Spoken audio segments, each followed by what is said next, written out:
Welcome to Spin and Spill the Tea with MadameNoire, where guests spin the wheel and have to answer a question about whatever topic they land on. Today's guest is the multi-talented gospel singer of the #1 Billboard hit song, Won't He Do It?, Koryn Hawthorne.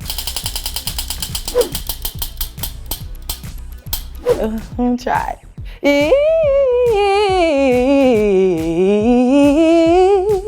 That was a good try. We're gonna, okay, leave it at that. I'm pretty sure it had to do with connections. Shout out to my label, RCA Inspiration, Phil Thornton. I love you, because I think they played Greenleaf some of my music, and Greenleaf was like, her, we have to have her. And initially it was just for me to come and be a part of the soundtrack, the Greenleaf soundtrack. And then we did the lead song, Won't He Do It? And then I got to be a part of the episode. So God is good.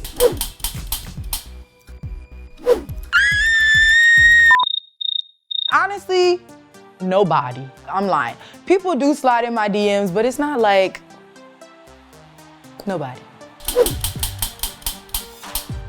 Pharrell Williams is one of the most down-to-earth people I have ever met in my entire life. I think that I learned so much from him, just like his spirit. Like, not even, I guess people expect me to be like, oh, musically he did. Like, no, like it was his spirit, which I feel is more important, because it's just like you can apply that to every situation in your life, not just your career, how to just be a good person at heart.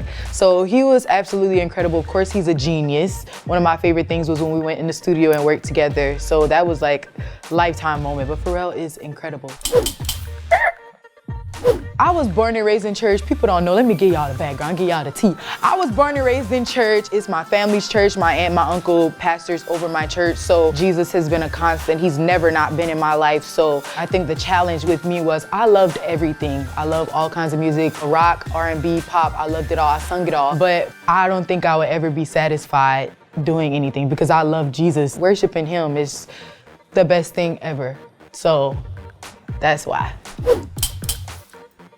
So as far as writing, all of that credit goes to Makiba. She is a Grammy award-winning writer. Shout out to her for writing this song. So like I said before, I did this song for Greenleaf, for the soundtrack of Greenleaf.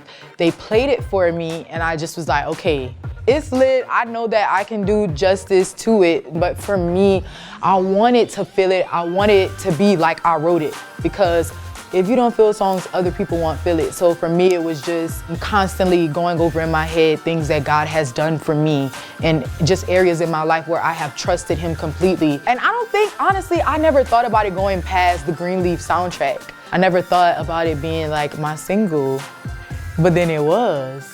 And now it's #1, so won't he do it, girl? Yes, he will.